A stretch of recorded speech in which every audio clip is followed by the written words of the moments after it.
Vanden Plas.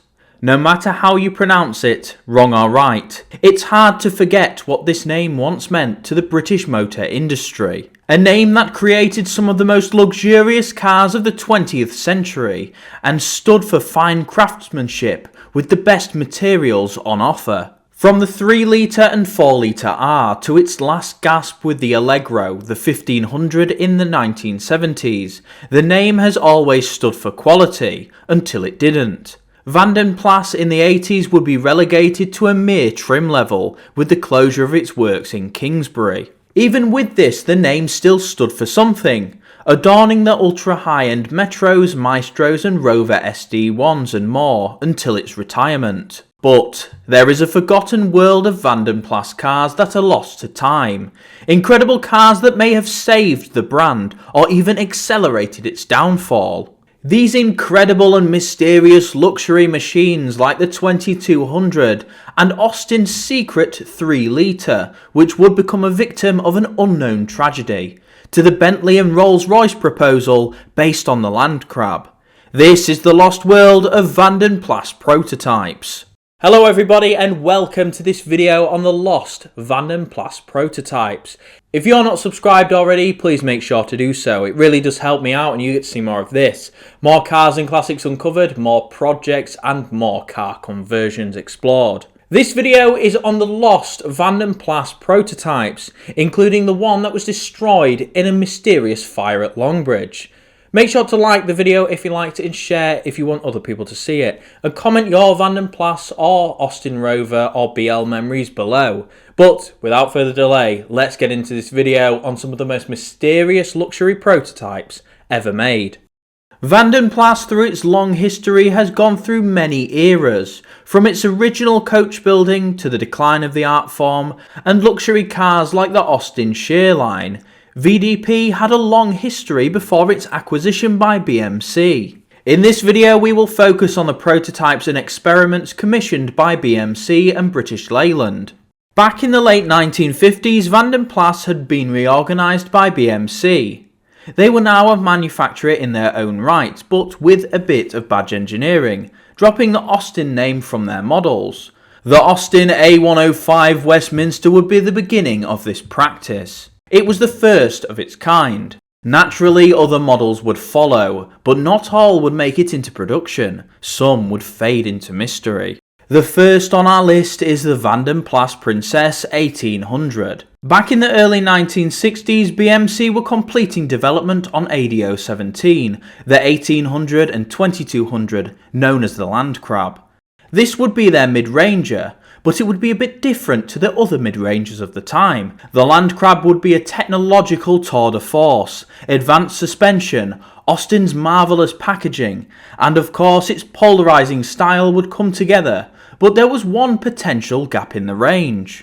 The 1800 and 2200 lacked a top-end luxury option, and with the brands under BMC it was time for a bit of exploration. First came Riley. A mock-up would be created but sadly would be scrapped. It was very Kestrel-esque, and it would fit perfectly into the lineup. Second would be Vanden Plas. A car would be given to the Kingsbury works and given the full Vanden Plas treatment. This had mixed results. The car's proportions seemed frumpy, awkward, and on the subject of space inside, it didn't quite cut it. It was simply a bit too small. A second car would be provided. But this wasn't just your normal AD017. This would be a UK car with an Austin X6 body shell, the Australian version of AD017. The reasoning was simple. The car was slightly stretched, which differentiated it enough from the other models and solved the space problem. The car would be given the full Vanden Plas treatment, inside and out. New chrome grills to place it within the brand's lineup, a retrimmed interior, new hubcaps and chrome on the outside. From all of the hodgepodge of origin, the car looked incredibly handsome. The Australian X6 rear end gave it the simplicity and elegance the original lacked, with the extra space fitting the ultra-luxury Vanden Plas perfectly. After all, it was more room to fit Wilton carpets and leather upholstery. Around the same time of the prototype's completion, another model would be released. the Wolseley version of ADO17. This was a simple retrim and badge engineering exercise launched in March 1967. Sadly for Vanden Plas's new model, it would need approval, but with the merger of all mergers nearing completion, it wouldn't get the attention it deserved. In 1968, after a review of all ongoing projects initiated before British Leyland's formation, the Vanden Plas 1800 would be cancelled. But this isn't the end of the story. The car destined to be scrapped would somehow escape its fate, being used as a runaround in Longbridge for many years after. It would be then sold privately and now lives in Scotland, and wears the registration AOB 823K and makes rare appearances at shows all over the country. The Bentley and Rolls-Royce connection. Back in 1961, Rolls-Royce and Bentley were looking for a more mass-market car, something to bolster their range and increase volume. With BMC's expertise in this area and its wealth of brands, from the humble Morris to the high-end Vanden Plas, it was the perfect choice for a partner. First came the Java. Developed on a shoestring and based on the Princess 3 litre, using the Rolls-Royce F60 6-cylinder from the original ADO58 proposal, it would see many iterations, eventually being developed into the Bentley T-Series, but this would be cancelled, with the engine used in the 4 litre R. But that wasn't the end of Vanden Plas and BMC's collaboration with Rolls-Royce and Bentley. Next came the ADO61 based Bentley and Rolls-Royce Rangoon. And yes, the Landcrab's famous doors once adorned something with a badge as prestigious as Rolls-Royce. The doors though would cause a bit of a problem. Because of the proportions of the car, the middle section would need to be redeveloped. But with the cost involved in ditching the doors, BMC and Rolls would cancel the project. This would be the end of their collaboration. All of these models were destroyed. The Vanden Plas Princess 3 litre. The Austin 3 litre ADO61 is one of those cars that lived an extraordinary existence. The 3 litre was conceived to replace the A110, one of the big 5 luxury saloons of its time, but the market for those saloons was shrinking. Nevertheless, the 3 litre would be pushed on with lagging development, thanks to the turmoil of the time. Even on launch, it wouldn't receive the hero's welcome it deserved. But there is a mysterious side to the 3 litre. As part of its programme, another variant would be explored to take the 3 litre to the ultra luxury category, a Vanden Plas version. This would be a bit different and would end in tragedy, with the car becoming the highest profile loss of a great Longbridge disaster. A car would be provided to Vanden Plas in the mid to late 60s and given the usual treatment. But with the size and luxury already employed in the 3 litre, the Vanden Plas treatment was essentially just an enhancement, except for the front end, which was given the usual makeover. Some would argue it actually looked better than the 3 litre we ended up with.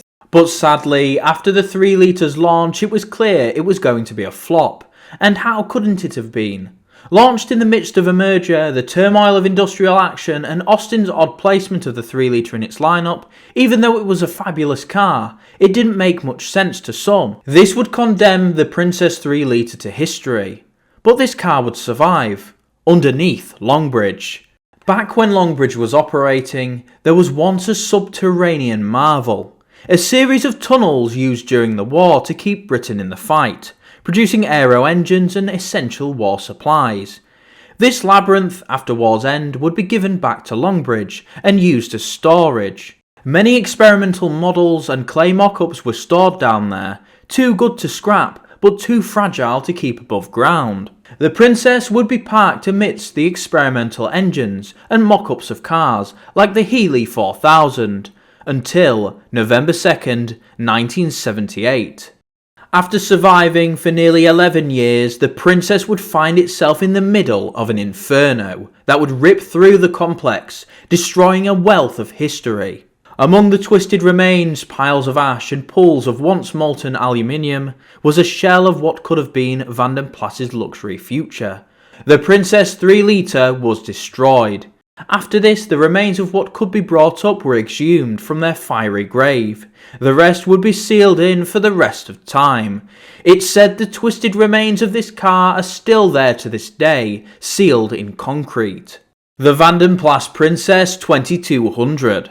By the mid-1970s, Vanden Plas was a dying breed, one of the last coach builders facing its inevitable fate thanks to their ailing British Leyland. The Austins it had based its cars on originally were now long gone. The Austin had found its place, for better or worse.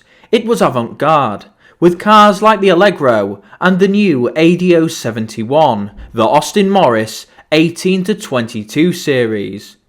With the new 1800 and 2200 on the way, its lineup finally had something a bit more luxurious. A year earlier, Vanden Plas had launched the 1500, but it had limited bodywork changes, and of course the headliner, the massive grille. The mini limousine, in spite of this, was quite successful early on. After all, it was the cheapest way to get yourself into a storied marque, and it was trimmed beautifully. Therefore, Vanden Plas decided to revisit its failed proposal for the original 1800 and 2200, the Landcrab, with the new car, the Allegro's largest sibling, ADO 71. While the Wolseley was the top of the range, Vanden Plas thought it could, if approved, repeat the success of the 1500. A 2200 was chosen and sent to the Kingsbury Works and repainted in bespoke aubergine. New headlights fitted to the front, and the all-important grille, but this time the styling on the front looked a lot less awkward than the Allegro, thanks to the grille and the new lights. On the inside, it kept the usual enhancements of the range, the seatbelt warning, instrumentation, though with a few changes, and so on, but added the usual Vanden Plas enhancements. Wilton carpeting, wood veneer throughout, and of course those iconic picnic tables. Development costs were minimal, everything was done in-house, proving a great fit for British Leyland's penny pinching scheme at the time. But penny pinching wasn't the only thing BL were doing. They were also being bailed out by the taxpayer, and with management's visit to the plant, eyebrows would be raised. Was Vanden Plas needed in the new world of rationalisation?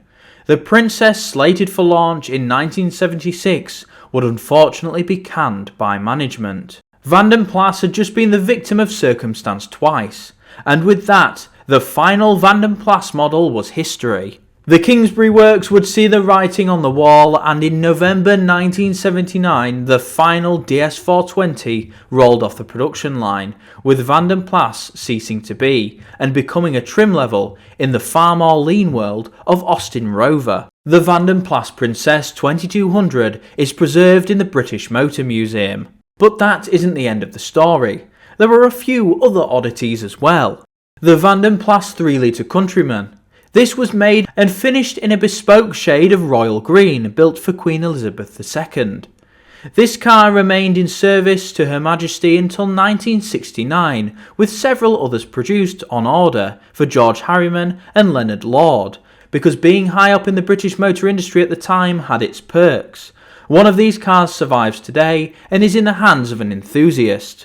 The last is the 1500-based Allegro 3, arguably a lot better looking than the original. The new 1500 changed the front to fit in with the Allegro 3, but retained the original's rear end. It was set to be launched in 1979, but was sadly cancelled, with this car technically being the last bespoke Vanden Plas model ever made. It was thought this could be produced in Abingdon, but Abingdon would also close its doors not long after, with only one prototype existing, which was sold on in June 2003. Its whereabouts are unknown. Vanden Plas is one of those names that has stood the test of time for enthusiasts. Whether as a trope for picnic tables in cars, or held in the elevated status it deserves, it's hard to forget what an incredible name once stood for.